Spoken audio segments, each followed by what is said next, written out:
আসসালামু আলাইকুম প্রিয় দর্শক, অন্য মঞ্চের আলাপ চাইতায় আপনাদের সকলকে আমন্ত্রণ জানাচ্ছি। কাজের সময় কাজী, কাজ ফুরলে পাজি। আসিম মুনিরের সঙ্গে মানে পাকিস্তানের ফিল্ড মার্শাল আসিম মুনির, তার সঙ্গে ট্রাম্প সাহেবের ভাব ভালোবাসার বহর দেখে মনে হচ্ছিল আমেরিকা পাকিস্তান যেন জনম জনম কা সাথী। অনেকটা একই অবস্থা বাংলাদেশের ইউনূস মিয়ার সঙ্গে। ক্ষমতায় বসার আগে ইউনূসের ওপর ট্রাম্প সাহেবের সে কি রাগ! ইউনূস ছিলেন তার কাছে অসহ্য। ক্ষমতায় বসার পর ভোল বদল, কি ভাব! ট্যারিফ কমাতে ওই 37 থেকে 20-তে নামাতে সেটা গোপন চুক্তি হলো।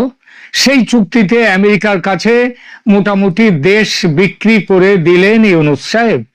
আর স্বার্থ গুছিয়ে নেয়ার সেই খেলায় কুকুরকে এক টুকরো মাংস ছুঁড়ে দিলে সে যেমন লাফিয়ে মাংসের টুকরোটা মুখে নিয়ে মনিবের পায়ের কাছে এসে লেজ নাড়তে থাকে আনন্দে, বাংলাদেশের সরকারও তেমনটাই করেছে। ছোট্ট এক টুকরো ছুঁড়ে দেয়া মাংস, আর সেটা পেয়ে বাংলাদেশের বর্তমান সরকারের নেতারা লাফিয়েছেন আনন্দে।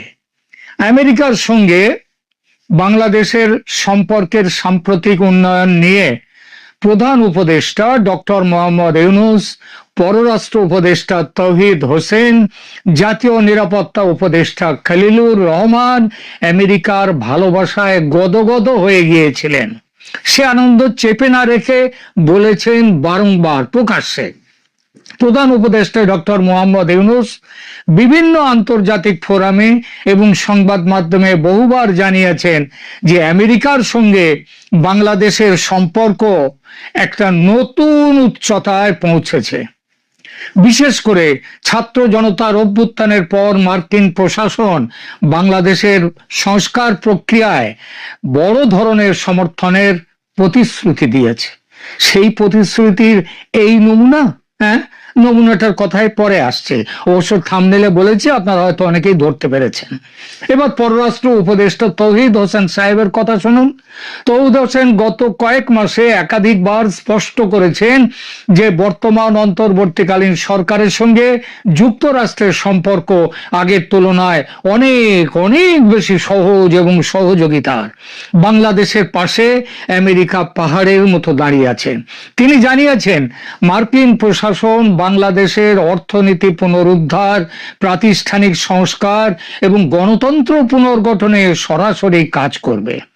ঢাকার মার্কিন দূতাবাসের কর্তারা গত কয়েক মাস ধরে যমুনায়, ক্যান্টনমেন্টে, সুপ্রিম কোর্টের প্রধান বিচারপতির বাড়িতে, অফিসে এতবার গিয়েছেন, এত নির্দেশ দিয়েছেন, এত সন্ত্রাসবাদীদের জেল থেকে মুক্ত করেছেন যে সরকারের গাড়ির ড্রাইভার শুধু নয়, গাড়ির মালিক যে আমেরিকা সেটা বোঝা যাচ্ছে। তৌহিদ হোসেন বলেছেন ডেমোক্রেসি, হিউম্যান রাইটস এবং গভর্নেন্সের ক্ষেত্রে পারস্পরিক সহযোগিতা আরো গভীর হয়েছে। তো এই সেই সহযোগিতার নমুনা আসছি সেই প্রসঙ্গে। তার আগে বলে নি খলিলুর রহমানের কথা, জাতীয় নিরাপত্তা উপদেষ্টা। তিনি আবার প্রধান উপদেষ্টার পররাষ্ট্র বিষয়ক বিশেষ দূতও বটেন, আবার ওই রোহিঙ্গাদের ব্যাপারে তিনি হাই রিপ্রেজেন্টেটিভ। তো খলিলুর রহমান সম্পর্কের, আমেরিকা বাংলাদেশ সম্পর্কের এই ইতিবাচক পরিবর্তনের কথা বলেছেন উচ্চ কণ্ঠে।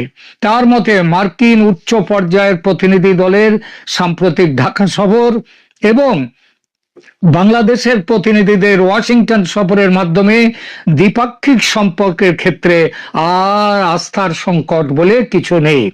এখন বিশ্বাস আর ভালোবাসার যে সুবাতাস, সেই সুবাতাস বইছে দু দেশের সম্পর্কে, যেটা আগে কোনো দিন ছিল না।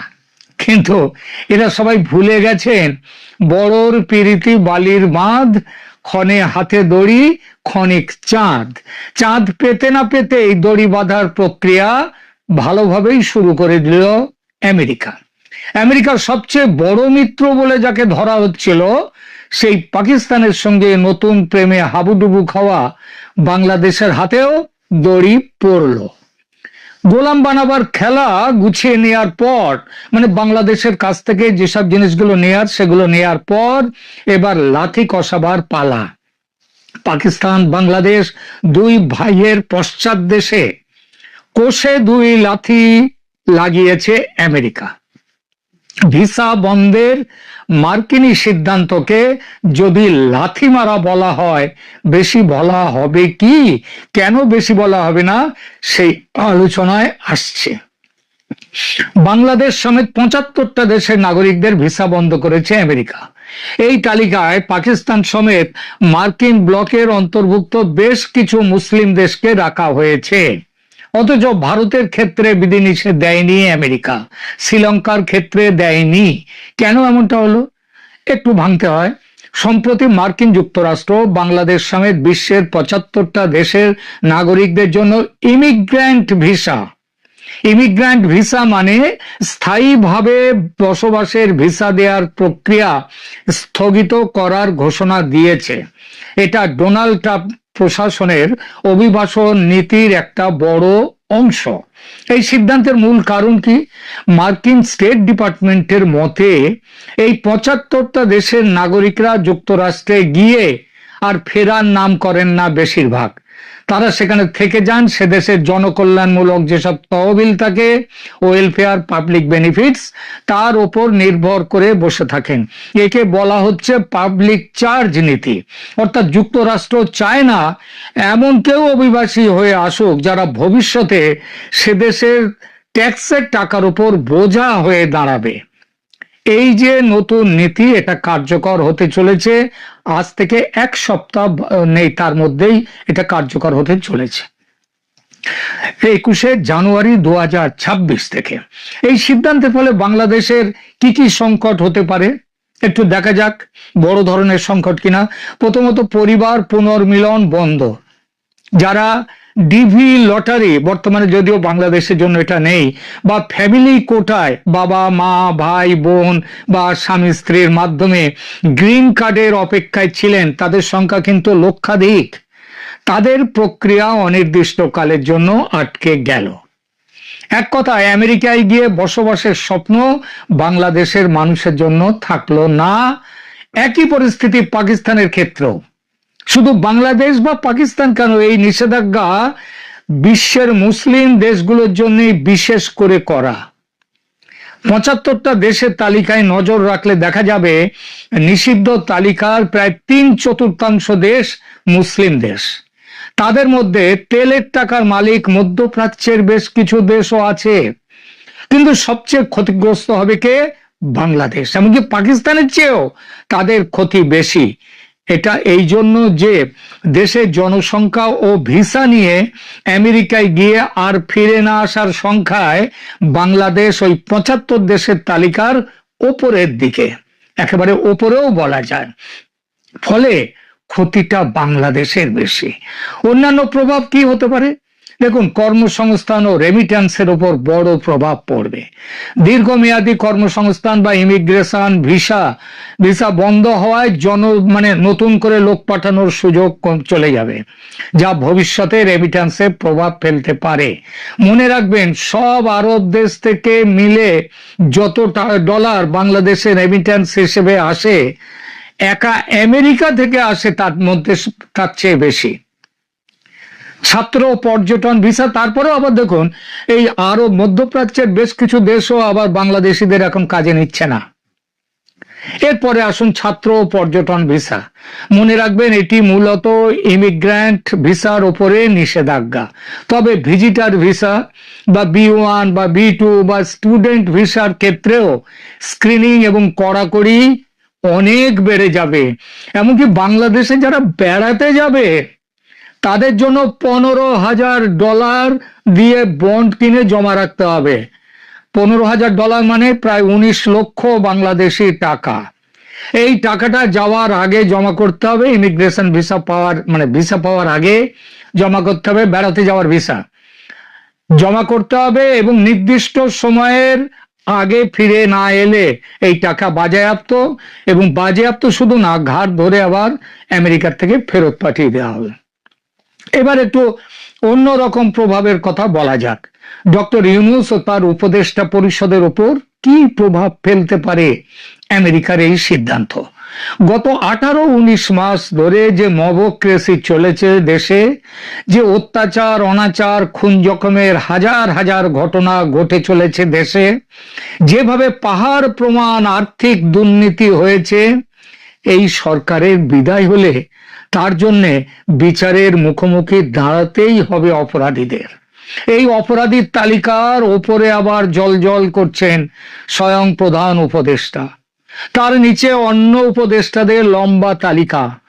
ইন্ডেমনিটি নিয়ে রেখেছিলেন যাতে বিচারের মুখোমুখি না হতে হয়, কিন্তু সেই ইন্ডেমনিটি যে কাজ দেবে না সেটা সবাই জানে, কারণ এর আগেও ইন্ডেমনিটি দেওয়ার পরে অন্য জমানায় সেই ইন্ডেমনিটি গ্রাহ্য হয়নি।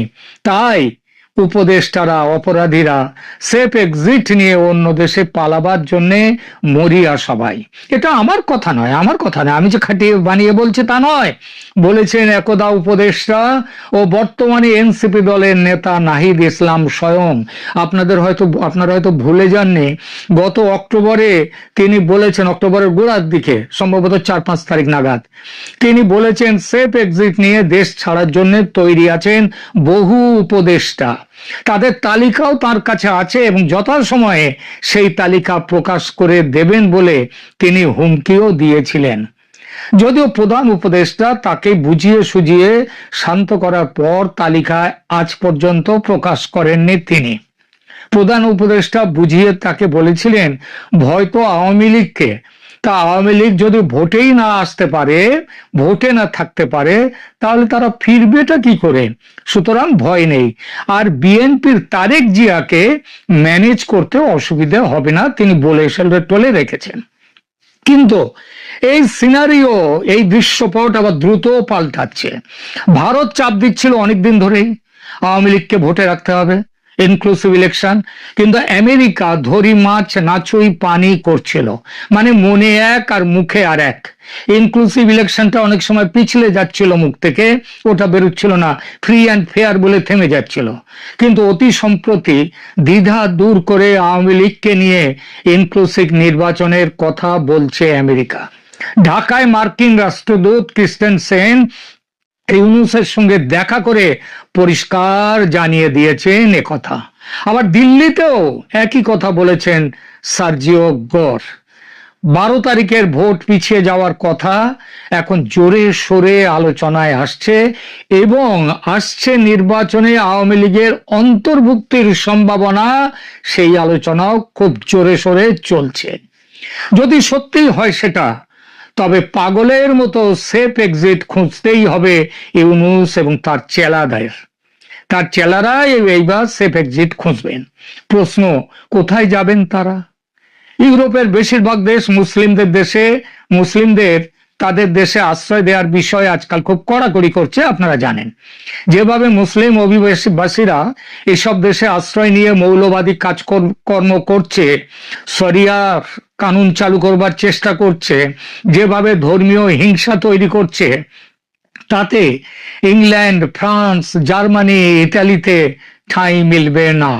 বড় আশ্রয়ের জায়গা ছিল আমেরিকা, সেই বন্ধু আমেরিকাও দরজা বন্ধ করলো। অতএব বড় বিপদ সামনে। এই বিপদ যত না বাংলাদেশ আর পাকিস্তানের নাগরিকদের জন্য, যতটা না তাদের জন্য, বাংলাদেশ আর পাকিস্তানের জন্য, ততটা আর কোনো দেশের জন্য নয়। কারণ আমেরিকায় বাংলাদেশের নাগরিক বৈধভাবে আছেন প্রায় 15 লক্ষ, আর অবৈধভাবে 2 লক্ষ। গ্রিন কার্ডের জন্য আবেদন পেন্ডিং আছে লক্ষাধিক। এদের আমেরিকা যাওয়া আটকে গেল, এবং যারা অবৈধভাবে যারা রয়েছেন তাদেরকেও কিন্তু প্রতিদিন কয়েকজন করে কিন্তু ফেরত চলে আসছে, বাংলাদেশে ফেরত পাঠানো হচ্ছে। এই সমস্যা আরো বাড়বে, ভয়ঙ্কর ভাবে বাড়বে। বন্ধুরা, প্রীতি, সালাম এবং শুভেচ্ছা নেবেন। পরশুদিন যে তারেক রহমান যমুনায় গিয়েছিলেন সপরিবারে ডক্টর ইউনূসের সাথে মিটিং করতে, সেই মিটিং এর ব্যাপারে আমি গতকাল বলেছি। আরো 2-1টা ইনফরমেশন বাকি ছিল, গতকাল এপিসোড বড় হয়ে যাবে বলে ভাবলাম যে আজকে বলি।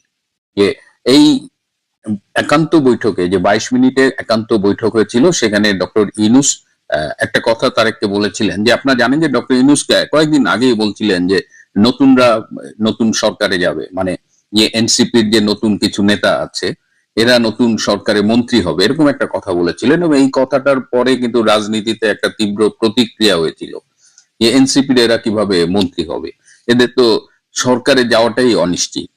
তো সেই ব্যাপারটা একটু ব্যাখ্যা করেছেন ডক্টর ইউনূস। ডক্টর ইউনূস তারেক রহমানকে বলেছেন যে এটা নিয়ে ভুল বোঝাবুঝি হয়েছে, এটা আসলে তার স্লিপ অফ টাং ছিল।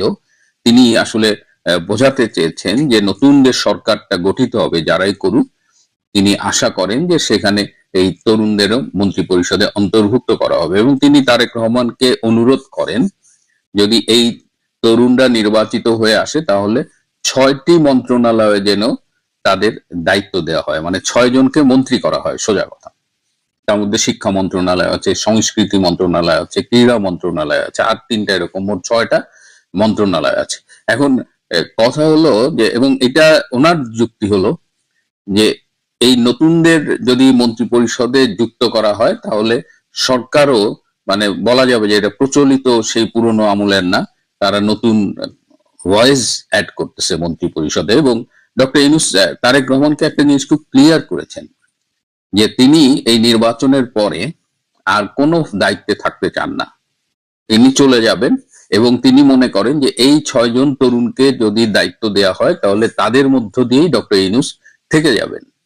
তো স্বভাবতই মানে প্রশ্ন যেটা, সেটা হলো যে এই 6 জন কিভাবে নির্বাচিত হবে, এটা ডক্টর ইউনূস কেন ভাবছেন বা কিভাবে নিশ্চিত হচ্ছেন। তো এই যে এই 6 জন যে নির্বাচিত হবেন, এর দ্বারাই কিন্তু আমরা একটা ভবিষ্যতের পাতানো নির্বাচনের ইন্ডিকেশন পাই।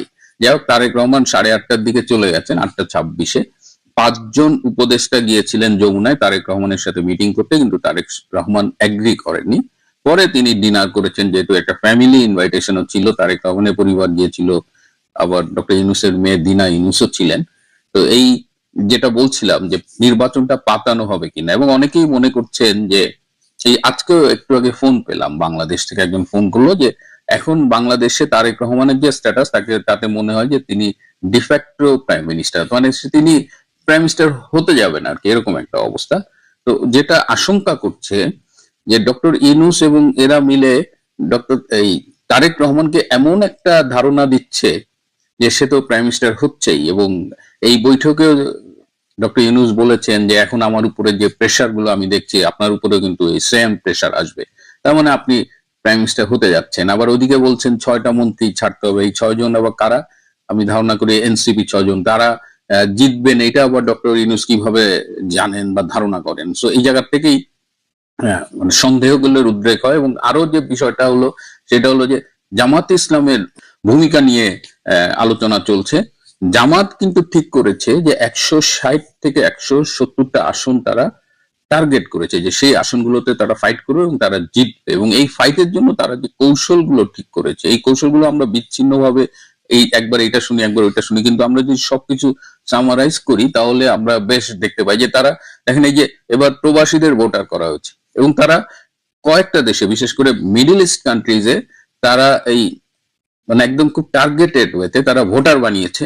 সেই ব্যালট পেপারে যে ঠিকানা ব্যবহার করেছে সেটাও তাদের নিয়ন্ত্রণে। অর্থাৎ এই সব দেশে এই যে ব্যালট পেপারে যে ভোট দেবে প্রবাসীরা, এই সব ভোট টোটাল জামাত কন্ট্রোল করতেছে। তার মানে এই যে শোনা যায় যে 5 লাখ নাকি ভোটার রয়েছে প্রবাসে, কিন্তু কেউ কেউ বলছে এই সংখ্যাটা অনেক বেশি। যাই হোক, এটা নিয়ে একটা লুকোচুরি চলতেছে, এবং এই জামাত এইভাবে প্রবাসীদের একটা বড় অংশের ভোট অলরেডি ম্যানিপুলেট করছে। তারা সেইভাবেই প্ল্যান করে ভোটার বানিয়েছে। 1 কোটির বেশি প্রবাসী আমরা বিদেশে আছি। আমি নিজেও এটা প্রয়োজন অনুভব করিনি, কিন্তু জামাত তাদের টার্গেট ভোটারদের নিয়ে ভোটার করে আবার সেই ব্যালট পেপার যেন তাদেরই ঠিকানায় যায় সেই ব্যবস্থা পর্যন্ত করেছে। এবং এই টোটাল প্রক্রিয়ার সাথে বাংলাদেশের নির্বাচন কমিশনও জড়িত। কারণ নির্বাচন কমিশন যখন দেখে যে এক ঠিকানায় 100, 200, 300 ব্যালট পেপার যাচ্ছে, তখন তো তাদের সেখানে একটু সন্দেহ করা উচিত ছিল, কিন্তু তারা এটা করেনি। স্থানীয় দূতাবাসের দিকেও অনেকে অভিযোগের আঙুল তুলছে।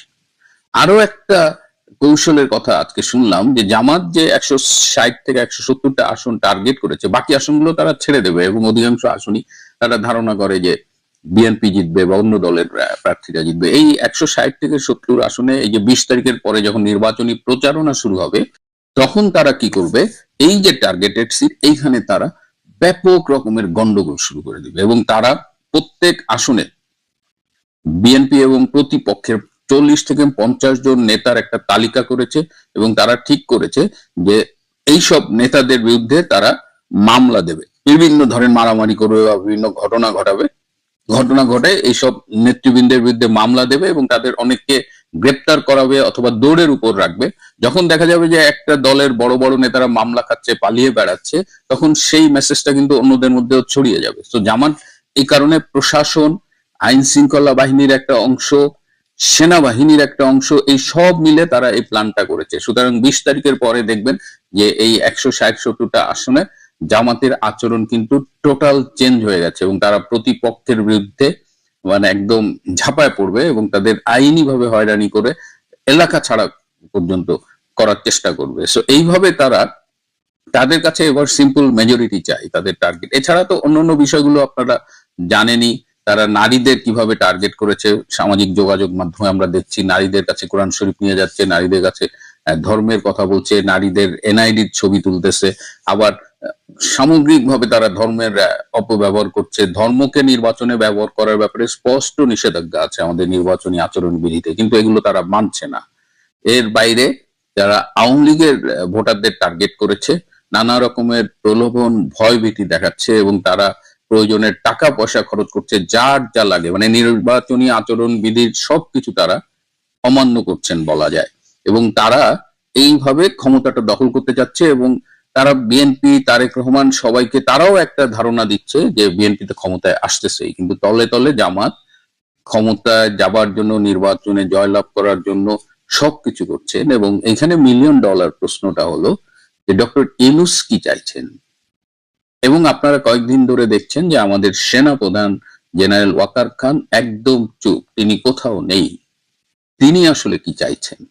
জামাত, ডক্টর ইউনূস, জেনারেল ওয়াকার খান, এই ত্রয়ী মিলে বাংলাদেশের আগামী 12ই ফেব্রুয়ারির নির্বাচন যদি সেটা অনুষ্ঠিত হয়, আমি আবারও বলছি এই নির্বাচন অনুষ্ঠিত না হবার সম্ভাবনা এখনো রয়েছে। এবং আজকেও আমাকে একজন ঢাকার থেকে বললেন যে বাংলাদেশে এমন একটা গুমট পরিস্থিতি বিরাজ করছে, তাতে সবাই ধারণা করছে যে কিছু না কিছু ভয়াবহ একটা ঘটতে পারে। আমাদের সতর্ক থাকতে হবে। জামাত নির্বাচন নিয়ে ম্যাসিভ ইঞ্জিনিয়ারিং করছে এবং তার সাথে কারা কারা রয়েছে এটা আপনারা আরো টের পাবেন। আবার ওদিকে ডক্টর ইউনূস তারেক রহমানের সাথেও খেলছেন কিনা সেটিও দেখবার বিষয়। প্রিয় বন্ধুরা, আজ এ পর্যন্তই। কাজের সময় কাজী, কাজ ফুরলে পাজি। আসিম মুনিরের সঙ্গে, মানে পাকিস্তানের ফিল্ড মার্শাল আসিম মুনির, তার সঙ্গে ট্রাম্প সাহেবের ভাব ভালোবাসার বহর দেখে মনে হচ্ছিল আমেরিকা পাকিস্তান যেন জনম জনম কা সাথী। অনেকটা একই অবস্থা বাংলাদেশের ইউনূস মিয়ার সঙ্গে। ক্ষমতায় বসার আগে ইউনূসের ওপর ট্রাম্প সাহেবের সে কি রাগ। ইউনূস ছিলেন তার কাছে অসহ্য। ক্ষমতায় বসার পর ভোল বদল, কি ভাব। ট্যারিফ কমাতে, ওই 37 থেকে 20-তে নামাতে সেটা গোপন চুক্তি হলো। সেই চুক্তিতে আমেরিকার কাছে মোটামুটি দেশ বিক্রি করে দিলেন ইউনূস সাহেব। আর স্বার্থ গুছিয়ে নেয়ার সেই খেলায় কুকুরকে এক টুকরো মাংস ছুঁড়ে দিলে সে যেমন লাফিয়ে মাংসের টুকরোটা মুখে নিয়ে মনিবের পায়ের কাছে এসে লেজ নাড়তে থাকে আনন্দে, বাংলাদেশের সরকারও তেমনটাই করেছে। ছোট্ট এক টুকরো ছুঁড়ে দেয়া মাংস, আর সেটা পেয়ে বাংলাদেশের বর্তমান সরকারের নেতারা লাফিয়েছেন আনন্দে। আমেরিকার সঙ্গে বাংলাদেশের সম্পর্কের সাম্প্রতিক উন্নয়ন নিয়ে প্রধান উপদেষ্টা ডক্টর মোহাম্মদ ইউনূস, পররাষ্ট্র উপদেষ্টা তৌহিদ হোসেন, জাতীয় নিরাপত্তা উপদেষ্টা খলিলুর রহমান আমেরিকার ভালোবাসায় গদগদ হয়ে গিয়েছিলেন। সে আনন্দ চেপে না রেখে বলেছেন বারংবার প্রকাশ্যে, প্রধান উপদেষ্টা ডক্টর মোহাম্মদ ইউনূস বিভিন্ন আন্তর্জাতিক ফোরামে এবং সংবাদ মাধ্যমে বহুবার জানিয়েছেন যে আমেরিকার সঙ্গে বাংলাদেশের সম্পর্ক একটা নতুন উচ্চতায় পৌঁছেছে। বিশেষ করে ছাত্র জনতার অভ্যুত্থানের পর মার্কিন প্রশাসন বাংলাদেশের সংস্কার প্রক্রিয়ায় বড় ধরনের সমর্থনের প্রতিশ্রুতি দিয়েছে। সেই প্রতিশ্রুতির এই নমুনা, নমুনাটার কথাই পরে আসছে, অবশ্য থাম্বনেইলে বলেছি, আপনারা হয়তো অনেকেই ধরতে পেরেছেন। এবার পররাষ্ট্র উপদেষ্টা তৌহিদ হোসেন সাহেবের কথা শুনুন।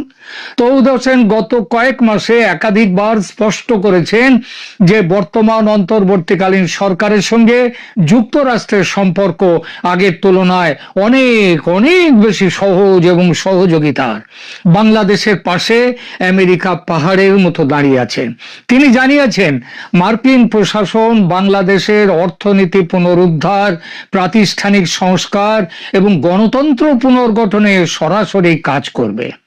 ঢাকার মার্কিন দূতাবাসের কর্তারা গত কয়েক মাস ধরে যমুনায়, ক্যান্টনমেন্টে, সুপ্রিম কোর্টের প্রধান বিচারপতির বাড়িতে, অফিসে এতবার গিয়েছেন, এত নির্দেশ দিয়েছেন, এত সন্ত্রাসবাদীদের জেল থেকে মুক্ত করেছেন যে সরকারের গাড়ির ড্রাইভার শুধু নয়, গাড়ির মালিক যে আমেরিকা সেটা বোঝা যাচ্ছে। তৌহিদ হোসেন বলেছেন ডেমোক্রেসি, হিউম্যান রাইটস এবং গভর্নেন্সের ক্ষেত্রে পারস্পরিক সহযোগিতা আরো গভীর হয়েছে। তো এই সেই সহযোগিতার নমুনা বলছে, আসছি সেই প্রসঙ্গে। তার আগে বলে নি খলিলুর রহমানের কথা, জাতীয় নিরাপত্তা উপদেষ্টা। তিনি আবার প্রধান উপদেষ্টা পররাষ্ট্র বিষয়ক বিশেষ দূতও বটেন, আবার ওই রোহিঙ্গাদের ব্যাপারে তিনি হাই রিপ্রেজেন্টেটিভ। তো খলিলুর রহমান সম্পর্কের, আমেরিকা বাংলাদেশ সম্পর্কের এই ইতিবাচক পরিবর্তনের কথা বলেছেন উচ্চ কণ্ঠে।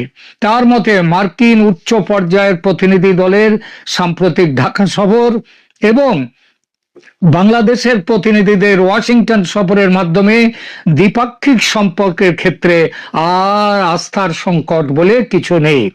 এখন বিশ্বাস আর ভালোবাসার যে সুবাতাস, সেই সুবাতাস বইছে দু দেশের সম্পর্কে, যেটা আগে কোনো দিন ছিল না। কিন্তু এরা সবাই ভুলে গেছেন বড়র পিরিতি বালির বাঁধ, ক্ষণে হাতে দড়ি, ক্ষণিক চাঁদ। চাঁদ পেতে না পেতেই দড়ি বাঁধার প্রক্রিয়া ভালোভাবেই শুরু করে দিল আমেরিকা। আমেরিকার সবচেয়ে বড় মিত্র বলে যাকে ধরা হচ্ছিল, সেই পাকিস্তানের সঙ্গে নতুন প্রেমে হাবুডুবু খাওয়া বাংলাদেশের হাতেও দড়ি পড়ল। গোলাম বানাবার খেলা গুছিয়ে নেওয়ার পর, মানে বাংলাদেশের কাছ থেকে যেসব জিনিসগুলো নেয়ার সেগুলো নেয়ার পর এবার লাথি কষাবার পালা। পাকিস্তান বাংলাদেশ দুই ভাইয়ের পশ্চাৎ দেশে কোষে দুই লাথি লাগিয়েছে আমেরিকা। ভিসা বন্ধের মার্কিনী সিদ্ধান্তকে যদি লাথি মারা বলা হয়, বেশি বলা হবে কি? কেন বেশি বলা হবে না, সেই আলোচনায় আসছে। বাংলাদেশ সমেত ৭৫টা দেশের নাগরিকদের ভিসা বন্ধ করেছে আমেরিকা। এই তালিকায় পাকিস্তান সমেত মার্কিন ব্লকের অন্তর্ভুক্ত বেশ কিছু মুসলিম দেশকে রাখা হয়েছে। অথচ ভারতের ক্ষেত্রে বিধিনিষেধ দেয়নি আমেরিকা, শ্রীলঙ্কার ক্ষেত্রে দেয়নি। কেন এমনটা হলো একটু ভাঙতে হয়। সম্প্রতি মার্কিন যুক্তরাষ্ট্র বাংলাদেশ সমেত বিশ্বের ৭৫টা দেশের নাগরিকদের জন্য ইমিগ্র্যান্ট ভিসা মানে স্থায়ীভাবে বসবাসের ভিসা দেওয়ার প্রক্রিয়া স্থগিত করার ঘোষণা দিয়েছে। এটা ডোনাল্ড ট্রাম্প প্রশাসনের অভিবাসন নীতির একটা বড় অংশ। এই সিদ্ধান্তের মূল কারণ কি? মার্কিন স্টেট ডিপার্টমেন্টের মতে এই ৭৫টা দেশের নাগরিকরা যুক্তরাষ্ট্রে গিয়ে আর ফেরার নাম করেন না বেশিরভাগ। তারা সেখানে থেকে যান, সে দেশের জনকল্যাণমূলক যেসব তহবিল থাকে, ওয়েলফেয়ার, পাবলিক বেনিফিটস, তার ওপর নির্ভর করে বসে থাকেন। একে বলা হচ্ছে পাবলিক চার্জ নীতি। অর্থাৎ যুক্তরাষ্ট্র চায় না এমন কেউ অভিবাসী হয়ে আসুক যারা ভবিষ্যতে সে দেশের ট্যাক্সের টাকার উপর বোঝা হয়ে দাঁড়াবে। এই যে নতুন নীতি, এটা কার্যকর হতে চলেছে আজ থেকে এক সপ্তাহ নেই, তার মধ্যেই এটা কার্যকর হতে চলেছে 21শে জানুয়ারি 2026 থেকে। এই সিদ্ধান্তের ফলে বাংলাদেশের কি কি সংকট হতে পারে একটু দেখা যাক, বড় ধরনের সংকট কিনা। প্রথমত, পরিবার পুনর্মিলন বন্ধ। যারা ডিভি লটারি, বর্তমানে যদিও বাংলাদেশের জন্য এটা নেই, বা ফ্যামিলি কোটায় বাবা মা ভাই বোন বা স্বামী স্ত্রীর মাধ্যমে গ্রিন কার্ডের অপেক্ষায় ছিলেন, তাদের সংখ্যা কিন্তু লক্ষাধিক। তাদের প্রক্রিয়া অনির্দিষ্টকালের জন্য আটকে গেল। এক কথায়, আমেরিকায় গিয়ে বসবাসের স্বপ্ন বাংলাদেশের মানুষের জন্য থাকলো না। একই পরিস্থিতি পাকিস্তানের ক্ষেত্রেও। শুধু বাংলাদেশ বা পাকিস্তান কেন, এই নিষেধাজ্ঞা বিশ্বের মুসলিম দেশগুলোর জন্য বিশেষ করে করা। 75টা দেশের তালিকায় নজর রাখলে দেখা যাবে নিষিদ্ধ তালিকার প্রায় 3/4 দেশ মুসলিম দেশ। তাদের মধ্যে তেলের টাকার মালিক মধ্যপ্রাচ্যের বেশ কিছু দেশও আছে, কিন্তু সবচেয়ে ক্ষতিগ্রস্ত হবে কে? বাংলাদেশ। এমনকি পাকিস্তানের চেয়েও তাদের ক্ষতি